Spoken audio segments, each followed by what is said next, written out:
নমস্কার বন্ধুরা, সোমা রান্নাঘরে আপনাদেরকে অনেক অনেক স্বাগত জানাই। তো কেমন আছেন বন্ধুরা? নিশ্চয়ই ভালো আছেন। তো আজকে আমার একদম একটা নতুন রেসিপি হলো কড়াইশুঁটির ফুচকা।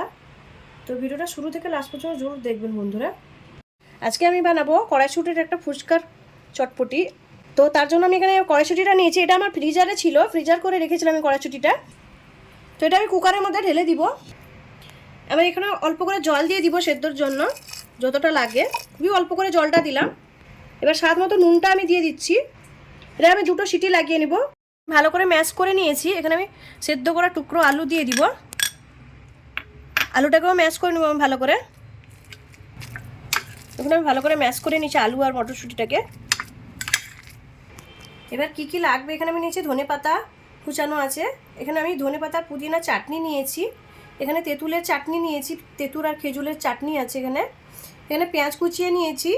এখানে টমেটো কেটে রেখেছি ছোটো ছোটো করে। এখানে আমি তেঁতুলের জল নিয়েছি। এখানে আমার লাগবে ফুচকা। এবার আমি ফুচকাগুলোকে এখানে ভেঙে নিব। এবার ভেঙে নিব ফুচকাগুলোকে। এটা দারুণ হয় খেতে, ফুচকার চটপটিটা। আরেকটাও আমি ভেঙে নিব এইভাবে। ভাঙা টুকরোগুলো ভিতরেই রাখবো, ভিতরেই থাকবে এগুলো। এভাবে সবগুলো ফুচকা আমি ভেঙে নিব।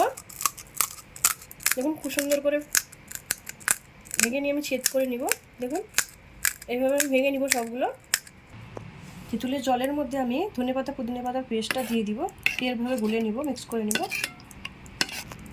এবার আমি নুনটা দিয়ে দিচ্ছি, অল্প করে লাল লঙ্কার গুঁড়ো দিচ্ছি। আমি এখানে চাট মশলা দিয়ে দিব। এটা ভালো করে মিক্স করে নিব এইভাবে।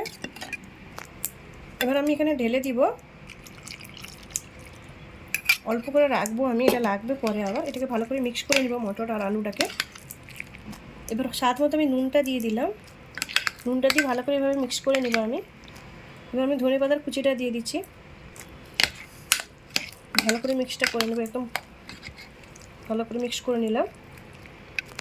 লাল লঙ্কার গুঁড়ো দিচ্ছি আমি, ভাজা জিরের গুঁড়ো। এই জিরের গুঁড়োটা শুধু জিরেই আছে, অন্য কিছু আমি মিক্স করিনি, শুধু জিরেরই গুঁড়ো, ভাজা জিরেটা। এটা ভালো করে মিক্স করে নিব এভাবে।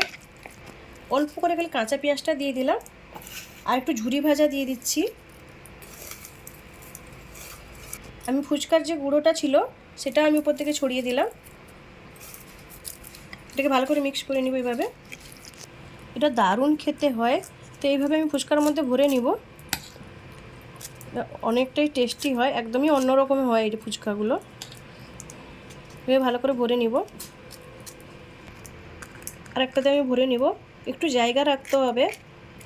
তো এইভাবেই ভরে নিব, খুব বেশি মুখ একদম ভর্তি করে ভরবো না। এবার একে একে আমি সবগুলো জিনিস দিয়ে দিব। এখানে আমি পেঁয়াজ কুচি দিয়ে দিচ্ছি, এভাবে সাজিয়ে নেব পেঁয়াজ কুচিগুলো দিয়ে। সবাই সব রকম ফুচকা তৈরি করে, তো আমি একদম আলাদাভাবে একবার ট্রাই করলাম। ফুচকা সবাইয়ের খুব প্রিয় জিনিস হয় একটা। তো আমি এগুলো ভালো করে আমি টমেটোগুলো দিয়ে দিব সাজিয়ে। দেখুন এইভাবে সবগুলোতে আমি টমেটোগুলো দিয়ে দিব। এবার আমি অল্প করে ধনেপাতা এইভাবে দিয়ে দিব, অল্প অল্প করে, খুবই অল্প করে ধনেপাতা দিয়ে দিব।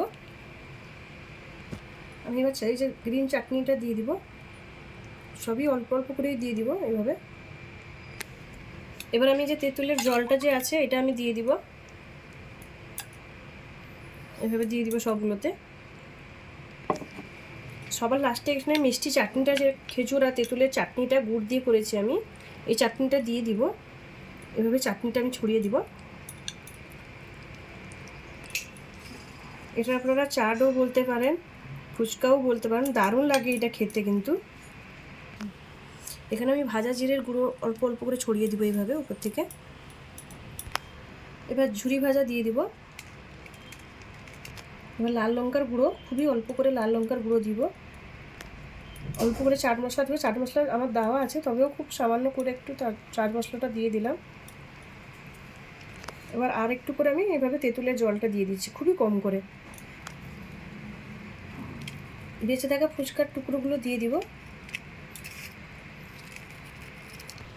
আমার কড়াইশুঁটির ফুচকা রেসিপিটা যদি ভালো লাগে তো লাইক করুন, শেয়ার করুন, সাবস্ক্রাইব করুন, আর আমাকে কমেন্ট করে জানান আমার কড়াইশুঁটির ফুচকার রেসিপিটা কেমন লাগলো। ধন্যবাদ বন্ধুরা, ভালো থাকেন, সুস্থ থাকেন।